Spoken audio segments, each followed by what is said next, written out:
Amen. Are you blessed? God is good? And all the time? Amen. Palakpakan nga po natin ang Panginoon. Amen. Praise God. Alam nyo, kanina po nabibless po ako doon sa sineshare po ni Irene about doon po sa na-experience niya. No? Talagang tunay nga na napakabuti ng Diyos. Amen. Sa buhay po natin. Sabi nga, mabuti man o masama, Diyos lang ang nakakaalam. Amen. Ano man po yung situation natin sa buhay, mabuti man o masama, Diyos lang ang nakakaalam. Amen. Amen. Kaya tandaan po natin lagi sa buhay po natin, God is good all the time, and all the time, God is good sa buhay po natin. Amen. And praise God, salamat po sa Diyos dahil po sa natapos nating first year anniversary. Are you blessed sa anniversary po natin? Amen. Minsan mga po, palakpakan po natin ng Panginoon. Amen. Hallelujah. Tunay nga po, no?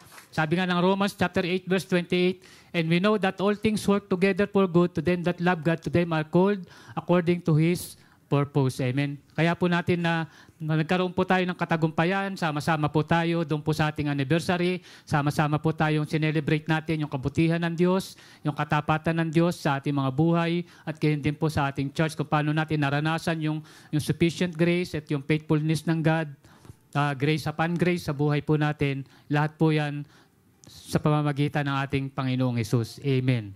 Kaya po ngayon po tayo po ay nagpapatuloy at magpapatuloy po tayo sa journey po ng ating pong paglilingkod sa ating Panginoon for another year. And we believe God preparing great things for another year sa ating pong church at sa buhay po natin. Amen po ba?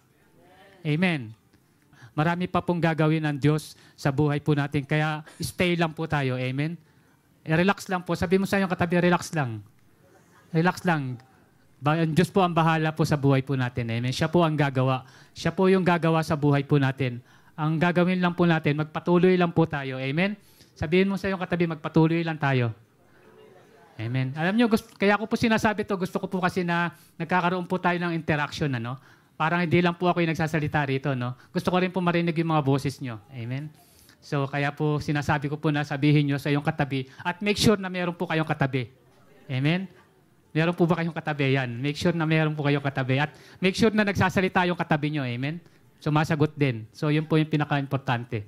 Amen. Hallelujah. So, salamat po sa Diyos. Amen. And now, this October po, this is the last part po ng ating pong series about ano po yung ating series for this October? Sabi ko na, hindi nyo nakakalimutan God's Encounter. Amen. Marami na po tayo narinig, Marami na po tayo narinig na turo sa mga pastors, sa mga kapatid po natin about God's Encounter. And I believe na marami po kayo natatandaan doon. Sabi ko na marami kayo natatandaan, iniisip nyo kasi. Marami po tayo natatandaan doon. And I believe na marami po tayo naranasan, na-experience po natin yung mga word sa buhay po natin, yung mga narinig natin. And we believe na yun po ay gagawa sa buhay po natin. Amen. At yung mga narinig po natin na mga encounter kay Lord, lahat po yan na napakahalaga sa buhay po natin. An invitation to intimacy. Yung po yung ating pong topic for today. An invitation to intimacy.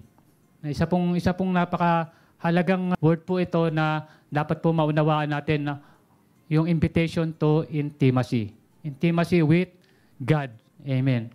So, sa buhay po natin, yes, gusto po natin maranasan sa buhay natin yung mga kagaya ng mga naranasan ng mga man of God na mga narinig natin kung paano nila na-encounter ang Diyos sa buhay nila, kung paano nila na-experience, kung paano nila naranasan ang Diyos sa buhay po nila. Amen? Diba?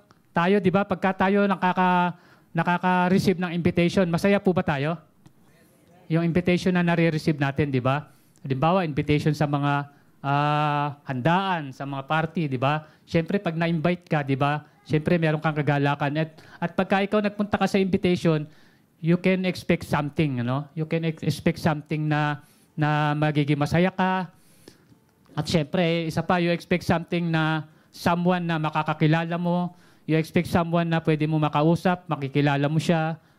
Yun po yung sa invitation. And then, sabi dyan, invitation to intimacy. Di ba? After invitation, you have intimacy. But this word, we can translate this in our topic for the Word of God. Amen? So, sabi po rito, intimacy with God is to understand His purpose in our lives when we draw close to Him to see His heart, understand His plan, and to see the unique role He has for us in His kingdom. So that is intimacy. Ito po yung intimate relationship natin sa Diyos, na kung saan po, ito po, kaya po from invite to intimacy, ini-invite po tayo ng Diyos to have intimacy with them. Amen. Yung intimacy po, this is fellowship with God. Kasama po rito yung fellowship with God. Amen. Kaya po rito sa Revelation chapter 3 verse 20, sabi po rito, "Here I am," Jesus said. Ang ating pong Panginoon, sabi niya, "Here I am. I stand at the door and knock. If anyone hears my voice and opens the door, I will come in and eat with that person and they with me." Amen. Ito pong Revelation chapter 3, verse 20 po na to, meaning po na to, kung biblical meaning po na to, ang pinagsasabihan po nito yung Church of Laodicea.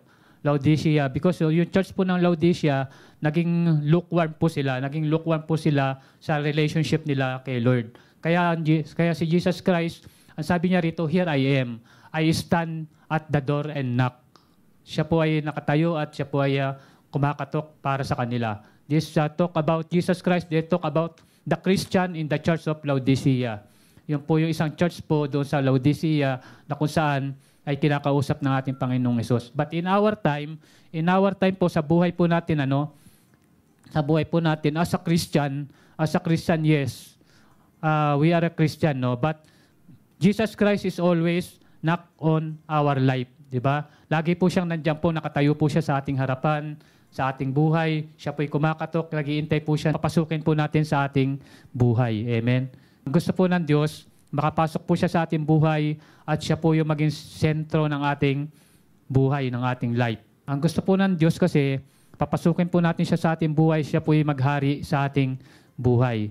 At lalo na po doon, sa mga bago po, sa mga bago lang pong Christian, yes, I believe na maunawaan po natin, we receive Jesus Christ in our life, na tinanggap natin ang ating Panginoong Hesus.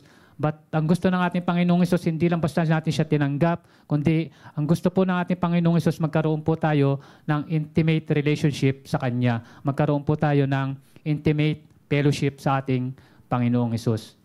Amen. In His invitation, James chapter 4 verse 8, "Draw near to God and He will draw near to you." Amen. Yan po yung mga verse po na invitation po ng Diyos para po sa atin. Lalo na po sa atin as a Christian. Ang gusto po ng Diyos sa buhay po natin, hindi lang po natin siya makilala bilang Panginoon at sarili natin tagapagligtas, kundi ang gusto po niya magkaroon tayo ng personal relationship, yung intimate relationship sa Diyos, sa Kanya. Amen. Sa buhay po natin. Gusto ng Diyos maging close po tayo sa Kanya. Amen. Di ba pagka-close ka sa isang tao, di ba? Almost lahat ng sitwasyon mo sa buhay, nasasabi mo, di ba? Lahat ng meron ka na i-share mo sa Kanya, di ba? Yun yung pagka-close ka sa isang tao, di ba? So, how much kay Lord, di ba? God knows naman po eh. Alam ng Diyos yung buhay natin eh. Alam ng Diyos yung pinagdadaanan natin. Alam ng Diyos yung sitwasyon natin. But ang gusto ng Diyos mismo, yung heart natin, kung ano yung nilalaman ng heart po natin ay naisasabi natin sa Diyos. Amen? Nasasabi po natin sa Diyos. Kaya nga fellowship, di ba? Yung relationship is about fellowship. Ibig sabihin, merong ugnayan. Merong fellowship po na nangyayari. Amen? Diba sa isang relationship, ganyan naman, di ba? Napakahalaga nung fellowship, di ba? Napakahalaga nung ugnayan, di ba? Lalo na, di ba, sa mag-asawa yan, di ba? Lalo na sa mag-asawa, di ba? Napakahalaga na yung pag-uusap, di ba? Meron kayong pag-uusap, di ba? Meron kayong usapan, meron kayong pinag-uusapan. Yun po yung pinaka-importante. Meron kayong sharing to each other, di ba? Di ba? Lalo na kapag kayong galing kayo sa trabaho parehas, di ba? Parehas kayong pagod, di ba? Parehas kayong pagod. Napaka-importante yung nag-sharing kayo, di ba? Yung mga pinagdaanan ninyo sa maghapon, yung mga naranasan ninyo, yung mga situation, yun yung pinaka-importante, di ba? So, naranasan nyo na ba na, halimbawa, meron kayong tinatanong tapos hindi sumasagot? Halimbawa, meron kayong tinatanong, dumating yung asawa mo, di ba? Tapos tinatanong mo, kamusta ka na? Hindi sumasagot, di ba? Anong feeling mo, di ba? O kaya maghapon, di ba? Maghapon kayo magkasama sa bahay. Halimbawa naman, maghapon kayo magkasama sa bahay, tapos hindi kayo nag-uusap. Hindi kayo nagkikibuan, di ba? ibig sabihin, there's something wrong, di ba? Di ba, ang hirap nung ganun? Ang hirap nung ganun. Huwag nyo na pong subukan. Huwag nyo na pong subukan. Makikita nyo. Huwag nyo na pong subukan. So, pag sinabing relationship, meron pong fellowship, di ba? Napaka-importante. Meron nga ang kwento, naalala ko, meron isang kwento. Sandali lang po to, kwentuhan ko lang po kayo, no? Gusto niyo po ng kwento? Meron pong isang kwento, no? Ito pong si Mrs., nasa bahay siya. Iniintay niya yung kanyang asawa. Iniintay niya umuwi yung kanyang asawa. At habang iniintay niya yung kanyang asawa, ginawa niya, nagluto siya. Nagluto siya ng masarap na ulam. Nagluto siya. Ngayon, maya-maya, gabi na, dumating yung kanyang asawa. Dumating yung kanyang asawa. Ang sabi nung kanyang asawa, sabi niya, anong niluluto mo? Tapos ito si Mrs., hindi siya sumasagot. Hindi siya, anong niluluto mo? Tapos itong lalaki, wala siya naririnig na sagot sa asawa niya. Itong lalaki. Tapos lapit uli siya, no? Lapit uli siya ng konti. Sabi niya, anong niluluto mo? Pangalawang tanong niya. Hindi pa rin siya sinasagot. Tapos lapit pa rin siya kaunti. Pangatlong tanong niya, sabi nung lalaki, ano ba yung niluluto mo? Tapos hindi na siya nakatiis, nilapitan niya na, kinalabit niya. Sabi niya, mahal, kanina pa kita tinatanong, 3 beses na kitang tinatanong kung ano niluluto mo. Ang sabi po ng babae, ano ka ba? Sabi niya, 3 beses na rin ako sumasagot. Hindi mo ba naririnig? Ang niluluto ko ay kare-kare. So, ibig sabihin po yun, kaya hindi sila nagkakaunawaan, hindi sila nagkakaintindihan, no? Hindi sila nagkakaintindihan. Yun ang mahirap minsan. Minsan naman, nag-uusap pero hindi nagkakaintindihan. Hindi sila nagkakaunawaan. Kaya napakahalaga talaga ng fellowship, eh. Yung fellowship na yun na para nagkakaintindihan, nagkakaunawaan. So kaya nga, sabi rito, yung intimacy ay importante po, lalo-lalo na sa relationship. Sa relationship. Lalo na po sa Lord, kay Lord, yung relationship po natin kay Lord, napakahalaga po nung intimacy. Yung intimacy na fellowship with God. Amen. Paano po tayo makikipag-fellowship with God, no? Sabi, paano ba yung fellowship kay God? Makikipagkwentuhan kay Lord? Hindi po. Yung fellowship with God na natin, unang-una po through the Word of God. Amen? Through the Word of God, yung pagbabasa po natin ng Bible. And then, yung prayer po natin, kasama po yan sa fellowship natin kay Lord. Yung prayer po natin is isang way po to talk with God. Amen? Isang way po yan na tayo ay nakikipag-usap sa Diyos. Na tayo po ay mayroong fellowship with God. And God is invited us always. Ang Diyos po lagi po nag-i-invite sa buhay po natin. Even though na alam ng Diyos kung ano yung situation natin, ano man yung pinagdadaanan natin. Kaya nga sabi rito sa Matthew chapter 11, verse 28, come to me all you who labor and are heavy laden, and I will give you rest. Amen? Isa po ito sa napakaganda pong invitation ng ating Panginoong Hesus sa buhay po natin.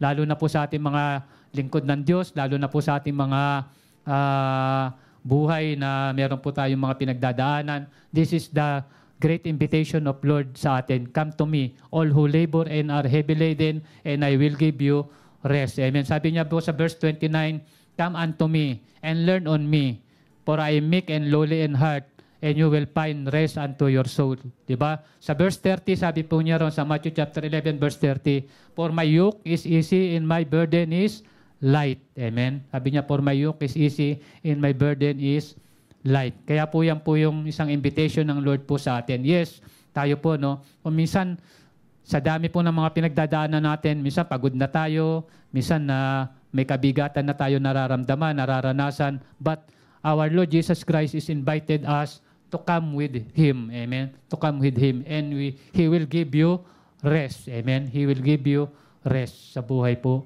natin. Amen. Sabi po rito sa John chapter 15, verse 4 and 5, basahin nga po natin. Also remain in you. No branch can bear fruit by itself.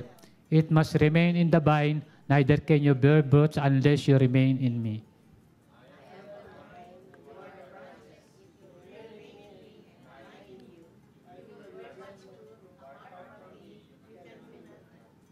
Amen. Praise God. So yan po, sabi po dyan, ng ating Panginoong Hesus, sabi niya, manatili kayo sa akin at mananatili ako sa inyo. Sabi niya, sapagkat walang sanga na nagbubunga na hindi nananatili doon sa puno. Di ba? Sabi niya, walang sanga na namumunga na hindi nananatili doon sa puno. May nakakita na po ba kayo ng sanga na hindi nakadikit sa puno pero may bunga?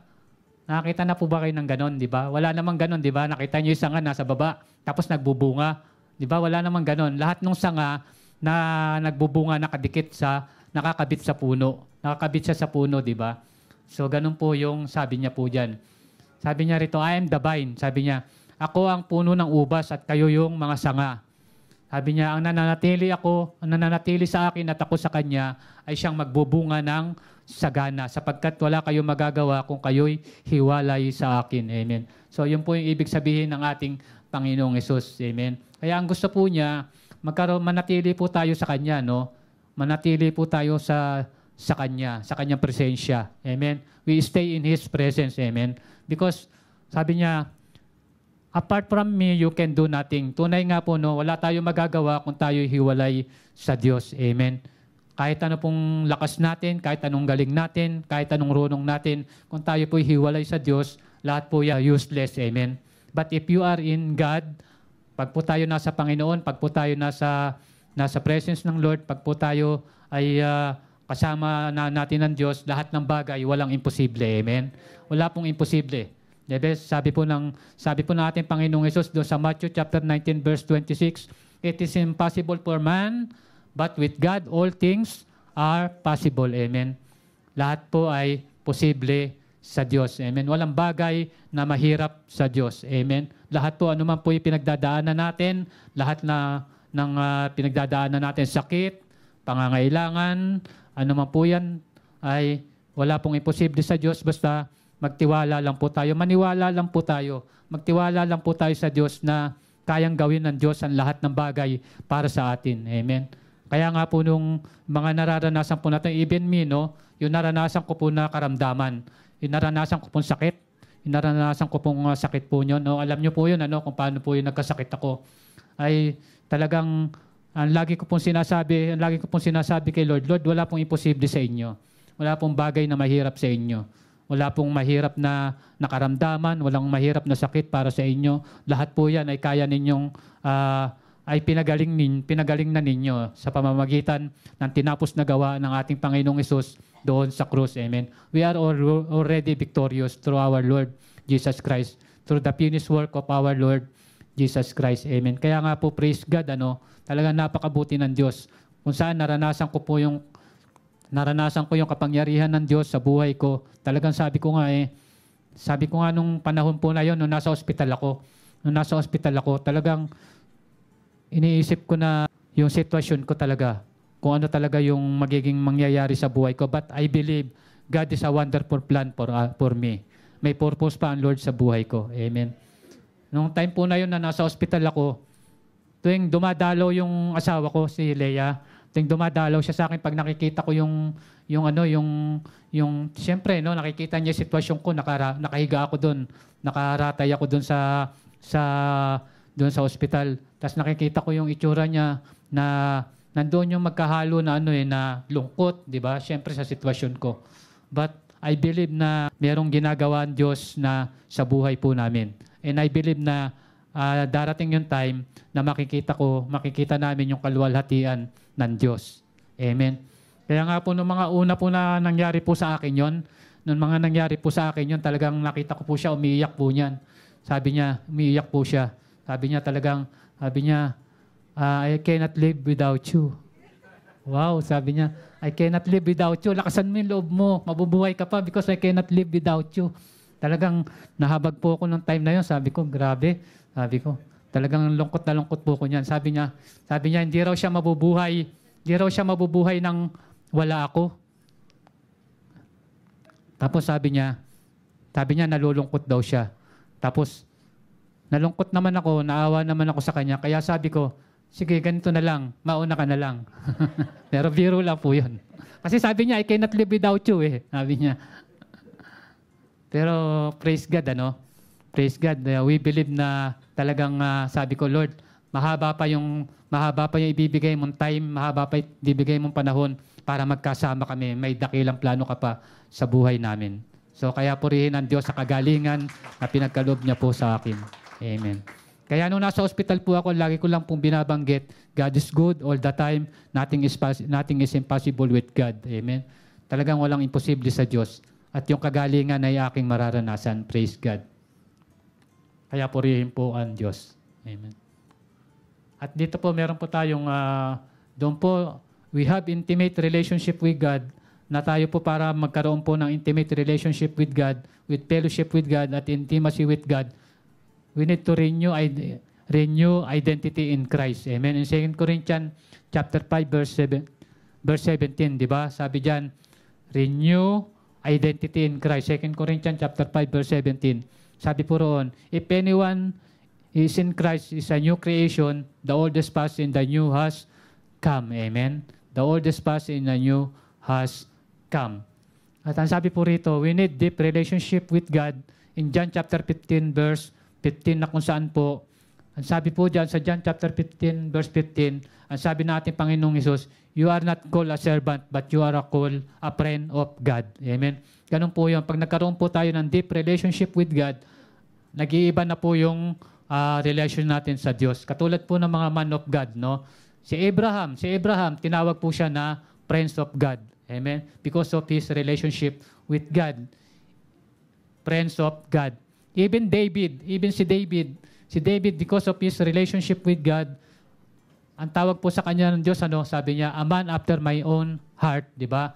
Ang lalaking kinalugdan ng aking puso. Just imagine, ganun po yung pagkatawag sa kanya ng Diyos. A man after my own heart, di ba? Ang lalaking kinalugdan ng aking puso. Sabi natin, Panginoon, even us sa buhay po natin, if we have relationship with God, if we have intimate relationship with God, tayo po ay kinalulugdan ng puso ng Diyos. Amen. At ang sabi po rito, transformation to God's kingdom. Transformation to God's kingdom. In Romans chapter 12, verse 2, di ba? So, kailangan po yung transformation. Sabi rito, be transformed and renew your mind, di ba? Renew your mind. Kinakailangan po na magkaroon ng transformation and transition po sa buhay po natin. Amen. Pag po tayo nagkaroon ng relationship with God, intimate relationship sa Kanya, nagkaroon po tayo ng fellowship with God, nagkakaroon po ng transition sa buhay po natin, nagkakaroon po ng transformation sa buhay po natin. Amen. Kagaya po ng mga man of God na mga narinig po natin ay tinuturo dito kung paano po binago yung mga buhay po nila, di ba? Just imagine, si Peter, di ba? Si Peter, kung paano po siya ginamit ng Diyos, kung paano binago ng Diyos yung buhay niya, di ba? Si Peter po, from fisherman, ano pong ginawa ng Diyos sa kanya? Fisher of man. Amen? Nagkaroon po ng transformation sa buhay po niya. Nagkaroon po ng transition, di ba? Because he had relationship with God, si Peter. Ganon din po si Paul. Si Paul, di ba? Kung paano po, kilala naman natin si Paul, kung paano siya ginamit ng Diyos, di ba? From persecution, di ba? Kung saan siya pinapersecute niya yung mga Christian, ginamit po siya. Tinawag po siya ng Diyos at ginamit siya ng Diyos to messenger, di ba? To messenger of the word of God. Kung saan ginamit po siya mightily. Na kung saan si Paul po, siya po yung ginamit ng Diyos para po lumaganap yung kaharian ng Diyos, magkaroon ng mga churches at magkaroon po ng mga maraming mga Christians sa iba't ibang panig ng bansa. Amen. Ginamit si Paul para po ibahagi ang kabutihan ng Diyos at ibahagi po yung mabuting salita ng Diyos sa pamamagitan ng biyaya. Amen. Sabi rito, God transform and equip us to live a life that glorifies Him and serves for His kingdom. Amen. Tinatransform po tayo, nagkakaroon po ng transition yung buhay po natin because God want to use us. Amen. Ang gusto ng Diyos, gamitin po tayo for His kingdom. Amen. At para po tayo makapaglingkod po sa Kanya for His glory. Para po sa kapurihan at kaluwalhatian ng ating Diyos. Amen. Yan po yung isa po sa transformation na gagawin po ng Diyos sa buhay po natin. Kaya I believe na yung Word of God is not only information, di ba? Yung Word of God na naririnig po natin, hindi lang po siya information, but transformation sa buhay po natin. Nagkakaroon po ng transformation sa buhay po natin. And God used us for His kingdom, for His glory. Amen. Para po sa kanyang kapurihan. Kagaya po ni Paul na kung saan ginamit po siya to share the word of God, to share the grace of God sa lahat ng tao, sa lahat ng bansa. Ang Diyos po, ganun din po yung plano niya po sa buhay po natin. Ang gusto ng Diyos, ma-share po natin yung kabutihan niya na naranasan natin sa buhay po natin. Ma-share natin yung goodness of God, ma-share po natin kung paano po kumilos, kung paano natin siya naranasan, kung paano siya gumawa sa buhay po natin. Amen. Sabi rito sa Ephesians chapter 2 verse 10, "For we are His workmanship, created in Christ Jesus for good works, which God prepared beforehand, that we should walk in them." Diba? Tayo po ay nilikha ng Diyos upang ihanda po tayo sa mga mabubuting gawa para po sa Kanyang kapurihan, para po sa Kanyang kaharian. Yan po isa po sa napakagandang plano ng Diyos sa buhay po natin. Kaya tandaan po natin, sa buhay po natin, laging may purpose ang Diyos sa buhay po natin. Laging may purpose ang Diyos sa buhay po natin. Amen. Result of invitation to intimacy. Pagka po tayo nagkaroon po ng intimacy, nagkaroon po tayo ng intimate relationship with God, may resulta po yan sa buhay po natin. Sabi rito, Jesus is the only way. Amen. Mauunawaan po natin na ang ating Panginoong Hesus na tinanggap natin sa buhay po natin, ang ating Panginoong Hesus na kinilala po natin bilang Diyos, siya po yung magiging daan para po sa ating kaligtasan. Amen. Kaya sabi niya, I am the way, the truth, and the life. Diba? No one comes to the Father except through me. Amen. No one comes to the Father except through me. Through our Lord Jesus Christ. And the second is promise of His salvation is secure. Amen. Mauunawaan po natin na nung tinanggap natin ang ating Panginoong Hesus bilang Panginoon at sarili natin tagapagligtas sa buhay po natin, tinanggap po natin siya, nagkaroon po tayo ng kaligtasan because of the grace of God. At yung kaligtasan po na yun is secured. Secured na po yung kaligtasan po na yun sa buhay po natin. At yun nga po salvation is secured. Eternal. Yung salvation na tinanggap po natin is for eternal. Amen. At yan po ay isa pong strong foundation na dapat meron po tayo mga Christian, na tayo po ay naniniwala because of the grace of God through the finished work of our Lord Jesus Christ, we are saved. We are eternally saved. Amen. We are eternally saved. Amen. Eternally saved na yung kaligtasan po natin ay hindi po mawawala. Yung kaligtasan po natin ay eternal na po yun. Amen. Sabi po rito bakit po eternal? Bakit po yung kaligtasan po natin na hindi pwedeng mawala? Yung kaligtasan natin na hindi na pwedeng mawala, yan po ay nasa atin na. Forever na po yan. Forever na po yan. We are forever saved. Amen. Sabi mo sa iyong katabi, we are forever saved. Amen. Sabi po rito sa John chapter 10 verse 28 and 29, sabi ng ating Panginoong Hesus, I give them eternal life, and they shall never perish. No one will snatch them out of my hand. My Father who has given them to me is greater than all. No one can snatch them out of my Father's hand. Amen. Just imagine po, ang sasabi ng Panginoong Hesus, walang makakaagaw sa aking mga kamay, ang ating Panginoong Hesus. Amen. Ang ating Panginoong Hesus na makapangyarihan, ang sabi niya mismo, walang makakaagaw sa inyo sa aking mga kamay. Tayo po'y nasa kamay ng Diyos. Nasa kamay po tayo ng Diyos. Hawak-hawak po tayo ng Diyos. Yan po ang sabi ng ating Panginoong Hesus. At sinabi pa niya, my Father who has given them to me is greater than all. Amen. Hindi lang po sa kanyang mga kamay. Ganon din po, hawak din po tayo ng kamay ng ating Ama. Sabi niya is greater than all. Amen. No one can snatch them out of my Father's hand. Just imagine, yung kamay ng ating Panginoong Hesus at yung kamay ng ating Diyos Ama, ibig sabihin yung kamay, yung kapangyarihan po nila, yun po yung nakahawak po sa atin. Amen. Para po sa ating kaligtasan. Kaya it is impossible na mawala yung ating kaligtasan dahil mismo ang ating Panginoong Hesus at ang ating Diyos Ama, siya po yung may hawak ng buhay po natin at siya po yung may secure ng kaligtasan po natin. Amen. Kaya we need to believe, maniwala po tayo na yung kaligtasan po natin ay hindi po mawawala. Yung ating pong salvation is already secured because of our Lord Jesus Christ and our Lord and our Father God. Amen. Amen. Kaya po, tayo po ay forever saved. Amen. Palakpakan nga po natin ang Panginoon. Amen. Kaya yung kaligtasan po natin is for eternal. Amen. And sabi po rito, we have freedom in Christ. Because of our Lord Jesus Christ, we have freedom. Sabi ng Galatians chapter 5 verse 1, tayo po ay meron ng kalayaan sa pamamagitan ng ating Panginoong Hesus. Kalayaan po saan? Kalayaan po doon po sa bondage ng kaaway, sa bondage po ng kasalanan, di ba?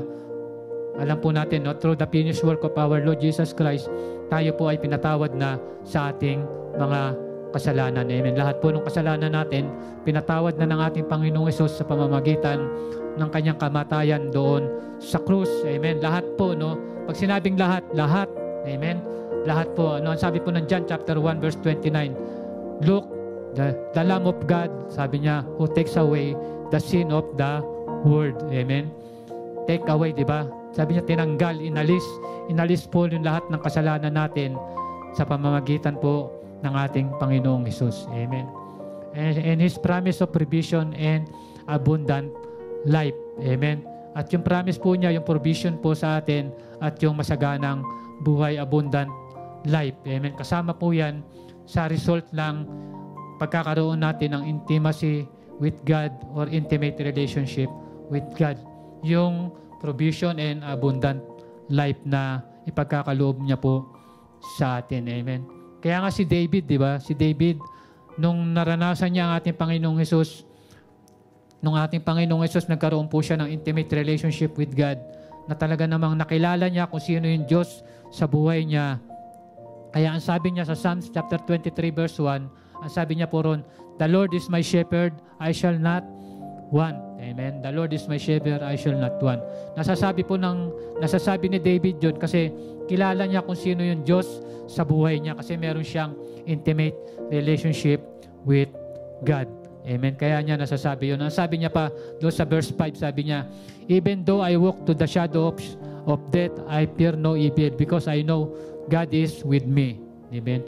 Because we know God is with me. Alam niya na hindi siya pababayaan ng Diyos kahit ano man yung pagdaanan niya, dumaan man siya sa mga pagsubok, dumaan man siya sa malalaking trial, hindi siya natatakot dahil alam niya na ang kasama niya ay Diyos. Amen. Na hindi siya iiwan ni pababayaan man. Amen.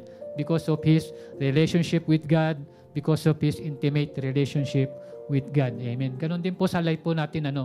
Pag po tayo meron pong intimate relationship with God, hindi po tayo dapat matakot, hindi po tayo mag-aalala kung ano man po yung pinagdadaanan natin sa buhay, kung ano man yung kakulangan natin sa buhay, kung ano man po yung mga pangangailangan natin, because we know God is with us. Amen. God is with us. Amen. Kasama natin ang Diyos. Sabi niya, pangako niya, di ba? Sa pangako niya, I will never leave you nor forsake you. Amen. Hindi niya tayo iiwan, ni pababayaan man. Amen.